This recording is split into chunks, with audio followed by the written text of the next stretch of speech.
baby's questions. Yes, your boy Crypto Blood, and welcome to another episode of My Two Satoshis.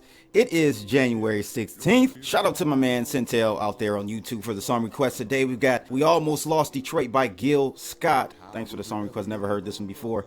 We're gonna rock out to this soulful music. What's going on, people? Welcome to another episode. We almost lost Detroit. We actually did lose Detroit. It's called Wall Street. They pretty much made us go bankrupt. I don't know if you guys know the story about Detroit going bankrupt a few years ago. And it was really all because of shady deals with Wall Street. You know, they promised us various things and got us into a bind like they always do. They did it with Greece. They did it with many countries, and they've done it with many cities across the U.S. as well. But it is what it is. We're bouncing back supposedly, and we'll see how things roll out. I'm just a little concerned about the next recession, how cities like Detroit will bear, and honestly many cities around the country. I think the hardest hit ones will be those areas that we saw the biggest recovery, like the Las Vegases, like the Arizonas, and even some of the cities up and down the East Coast, even Miami. Like how are they going to react to the next recession? It's going to be interesting to see. But anyhow, this is not a My 2 Cents video. This is a My 2 Satoshi. So we're going to be talking strictly about cryptos today. First article out of the Daily Hodl, and this was a very interesting article that I saw this morning. Rumors circulating that Fed will announce plans to digitize the dollar, says Anthony Pomp, as U.S. and China kick off historic trade deal. Yes, Trump did sign the trade deal yesterday. I think he's doing the USMC deal today, getting things done. He's got another bill he's passing or signing very soon as well. But I thought this was a pretty interesting article because it's something that I think most of us know was on the way. It's not really a kinetic war you're going to be fighting against other countries. It's going to be a financial war. And so seeing that China is almost ready to roll out their digital yuan, which I did a video on a few days ago. They gave an update on that. So they're about to roll out that. And just from a PR and optic standpoint, it just doesn't look good to have China being ahead of the game when it comes to a new type of currency. In the second article out of CoinSpeaker, Ripple CEO Brad Garlinghouse explains why XRP cannot be a security. Very interested to hear this explanation from him. I've had many conversations with XRP holders in the past on my channel or in my comments, and the mistake they make, and I also saw Richard Hart say this about his coin. Someone asked him about, is he concerned about Hex and like the SEC and stuff, and he said, well, XRP hasn't been hounded by the SEC yet. And I've heard other people say that type of stuff about XRP as well. That's to me a very weak argument, because you're almost arguing a counterfactual. Like, I can't argue with something that hasn't happened yet, or say that because it hasn't happened it won't happen. That's like you saying you haven't died yet, so you'll never die. No, that's not the case. So if something in the future, just because it hasn't happened yet, doesn't just mean that it won't happen. I'm just looking for an opinion or a judgment from the SEC on XRP. It's going to come. You can't, the SEC is just not going to let XRP just run without a judgment or a declaration of how they look at it, whether it's a commodity or a security. That has to be done. So we'll have to see what CEO Brad Garlinghouse is saying about this situation. And then the last article, thought this was pretty neat. A bill to exempt small crypto transactions from taxes returns to the Congress. Interesting. I think this is definitely needed because if not, we'll never get anywhere with adoption with cryptos here in the United States. So we'll see how this passes through this go around. And this is not the first time this bill has been presented to Congress. First time they actually tried to pass it with a threshold of $600. So anything below $600, they want to not tax. Now it's a little bit lower, and so we'll look at the number or the amount on that here in a second. But before we start, if you guys find these types of videos informative, make sure you like, share, and subscribe, and click that bell to receive more videos like this. And this episode is brought to you by DudX. That's right, the next generation in fair and high-speed crypto derivatives trading.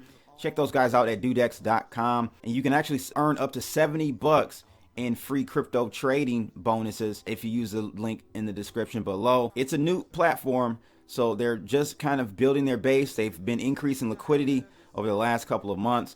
And the interface is excellent. I don't have any issues with it. And the fees are comparable with BitMEX. But again, their whole thing is they're more fair and balanced, and also 24/7 customer service. So that's something that BitMEX does lack at the moment. So check them out. They're fair and transparent, deep liquidity, and reliable and efficient. And let's take a look at this heat map today. Slightly red across the board. We've got Bitcoin down 0.83% to $8,694. Ethereum down 0.6% to $163.22. And still strong though with EOS up 0.6% to $3.82. BSV slightly up today but cooling off.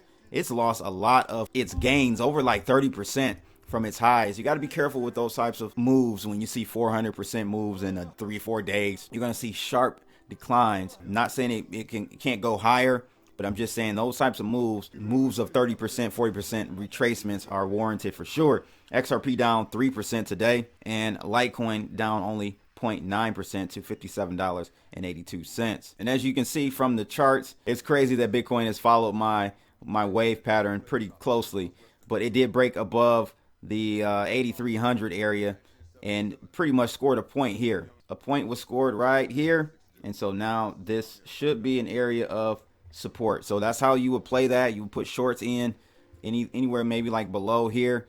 You would trigger a short or sell if you're not that sophisticated and you're only buying and selling, you're not doing any shorts. But to the upside, you would take some profit here at the next area of resistance, which is 9,400. So that's pretty much where we are. I think we're heading probably higher. We're taking a breather because, this move up was, look at this. This move up was literally 30%. So to take a breather should be expected. And I do want to give you an update. The XLM listing for Crypto.com's exchange, the syndicate, is over, the 50% off listing. So the results are in, but they do have a new one coming on board, which you guys should check out. And that is the Cosmos coin or Atom token. So get ready for that next allocation. It starts on February 11th, same as all previous syndicates as far as the event timeline. So I'll leave a link to this in the description below so you guys can take advantage of that as well. But let's get into this Fed digital dollar or crypto dollar that Anthony Pomp thinks is coming. Rumors are swirling that the Federal Reserve plans to announce an initiative to digitize the U.S. dollar, according to Anthony Pomp, co-founder of the blockchain venture capital fund Morgan Creek Digital.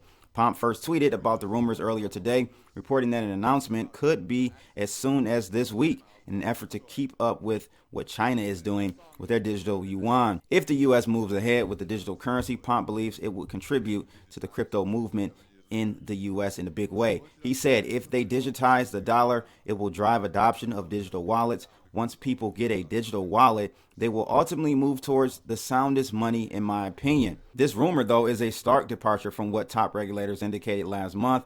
In early December, Federal Reserve Chairman Jerome Powell and U.S. Treasury Secretary Steven Mnuchin, who has called Bitcoin and cryptocurrencies a threat to national security, both said there is no need for a digital dollar. Mnuchin affirmed, Chairman Powell and I have discussed this. We both agree that in the near future, in the next 5 years, we do not see the need for the Fed to issue a digital currency. China's digital currency continues to advance. In December, the head researcher at the People's Bank of China unveiled more details regarding how the country aims to become a cashless society. And according to an official that's running that program, they are testing the China digital currency electronic payment project, and it is almost complete, along with top-level design formulation and 5 years of research. The next phase is to begin pilot programs in advance of the digital currency's official launch. So I'm gonna give you my 2 satoshis on the situation and how I see this mapping out. I don't think I disagree with Pomp. I don't think we'll see anything announced in the next week or so. However, if you guys remember, I've covered this on one of my 2 cents videos about this new program called FedNow. FedNow is a new infrastructure that is going to replace the old ACH system that we have here in the United States. The FedNow system is going to be settlements are instantaneous pretty much. Basically what XRP wants to do, but the Fed is going to roll that out. So I'll leave that up to you to see what the value of XRP is in that regard. But FedNow is rolling out. I think with FedNow rolling out, you'll see some type of coordination with a digital dollar that's when I think the digital dollar will roll out. And that will be, FedNow will be out, I think, in 2024. By 2024 is when the FedNow system will roll out. So that's when I personally think we will see a digital dollar. Let me know your thoughts, though, in the comments below. Next week, nah, that's a little ambitious there, Pomp. Next article out of Cointelegraph, a bill to exempt small crypto transactions from taxes returns to Congress. A bill seeking to exempt personal cryptocurrency transactions from taxation for capital gains has been reintroduced in Congress. It's called the Virtual Currency Tax Fairness Act of 2020, and the bill would establish an exemption for virtual currencies expenditures that qualify as personal transactions. Users would then not have to report instances when they spent crypto whose value had changed relative to the US dollar on a day-to-day expense. Existing tax laws struggles to cope with cryptocurrencies as they sometimes behave as investments, sometimes commodities, and sometimes just like other currencies. It is to this last type of transaction that the bill looks to simplify for crypto traders and users. Currently, the IRS could hold crypto users responsible for paying taxes on gains earned and realized unknowingly based solely on the value of their crypto at a time of purchase. Such a system would make use of cryptocurrencies as currency incredibly cumbersome within the U.S. The newly introduced bill would exempt taxpayers from a reporting duty as long as the gains involved were under $200, which would generally only apply with major purchases or wild bull markets. The earlier version of the bill put this number at $600. The bill would insert a new category within existing IRS exclusions from classifications as gross income. So we'll see how this pans out. I don't know how I feel about this, because if it's under $200, right? The first thing I thought of was loopholes. People are going to exploit this loophole and somehow, I don't know, spend $200 from a different wallet every time they make a purchase. Therefore, cumulatively, it could be tens of thousands of dollars that don't have to be reported as tax. I don't know how this is going to work. With cryptocurrencies, it's such a different game because no one entity, for the most part, if we're talking about Bitcoin, no one entity really owns it. So they can't really freeze and stop payments and tokens and stuff. So it's just going to be very difficult for them to implement. And I think if they give an inch, the market is going to take a mile. They're going to take a mile. So we'll have to see what happens. But I will say this, and this is why I strongly believe that, especially Bitcoin. Bitcoin is not a currency for various reasons, but one main reason it won't be a currency ever in the United States is because of the way it's structured from a tax liability perspective. It's just not advantageous for you to use Bitcoin on a daily basis. Not just Bitcoin, all of these coins. None of the coins I've seen yet have been classified as currency. And I think there's a reason for that. They don't really want any competition. Last article out of CoinSpeaker, Ripple CEO Brad Garlinghouse explains why XRP cannot be a security. Interesting. So he's once again spoken out about XRP and why it should not be classified as a security. XRP is the third largest digital asset. XRP is the third largest digital asset by market cap, currently trading at 22 cents. The asset has, however, had a rough time with regulatory authorities on the topic of its proper classification.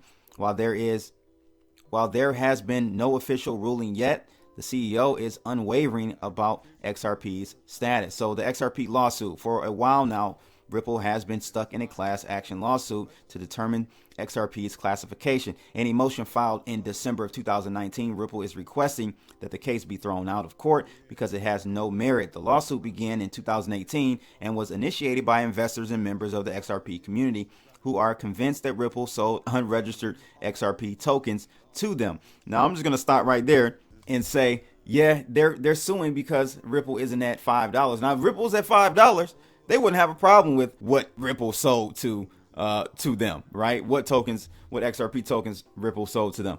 It's just the fact that they've lost probably 90% of their money. Now they want to go cry wolf and say, oh, they sold us a security. People are funny, man. They really are. The article goes on to say Ripple's motion for dismissal has now been taken under submission by the U.S. District Court for the Northern District of California. This, unfortunately, means that it might take a lot more time before a final ruling is made by Judge Phyllis Hamilton. The judge was expected to announce a ruling yesterday, on January 15th. No one knows how long it will take for for the case to be concluded. But back to what the CEO said about XRP. He basically said that it is impossible for XRP to be classified as a security. Absolving Ripple from all related responsibility, the CEO gave a few reasons why it would be impossible to categorize the asset as such. He said, in quote, "I think it's very clear that XRP is not a security." Okay, that doesn't give us anything here, Garlinghouse. That Garlinghouse points out that Ripple and XRP are two different entities and should not be conflated. And this is because the asset's existence is not relying on Ripple. XRP is existing independently of Ripple, the company. If Ripple, the company, is shut down tomorrow, the XRP ecosystem will continue to exist. It's an independent open source technology. He goes on to explain that ownership of XRP does not connect the holder to Ripple in any way. Garlinghouse argues that owning XRP does not give anyone any equity or shares in Ripple, the company. Sounds like ICOs to me, right? Same thing with an ICO. You weren't given any equity or ownership in any of these companies that the SEC clearly suggested were securities. He goes on to say that XRP has a lot of utility, and so to me it's quite different than what a security looks like, and I think ultimately we'll find that conclusion. He also says that I cannot think of any argument why XRP would be deemed a security, so I'm not too worried about it. What do you guys think? That was one of my concerns about XRP being ruled as a security. Now, there was some shady stuff done by Ripple, the company, many years back, way before a lot of these XRP fans even joined the camp, the bandwagon. You know, XRP, or I should say Ripple, switched a lot of things in their white paper on their website back then. And that's why I'm concerned about, because back then it was looked at and even communicated to the public via Ripple that XRP was kind of a security. In the language that they used back then. Again, that information has been changed since then. I think 2016, maybe even earlier than that. So, you know, that's what I'm concerned that the SEC may go back and look at. At the inception of XRP, was it a security? Not now. Now, okay, yeah, I can see what he's saying, that it's possibly not a security now, but really, you know how the SEC does. They'll go back in time and figure out whether or not at the inception of that token, was it a security or not? And that's the issue with a lot of these ICOs that came out in 2017, and they got hit hard.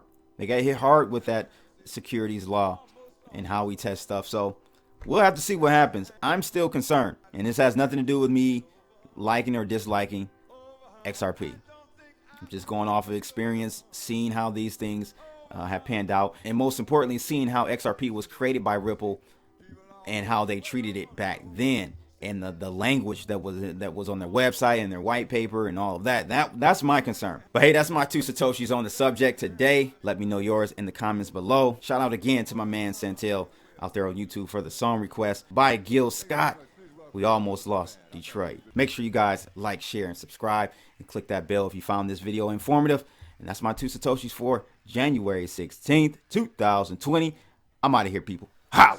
They have re-released some material that we did.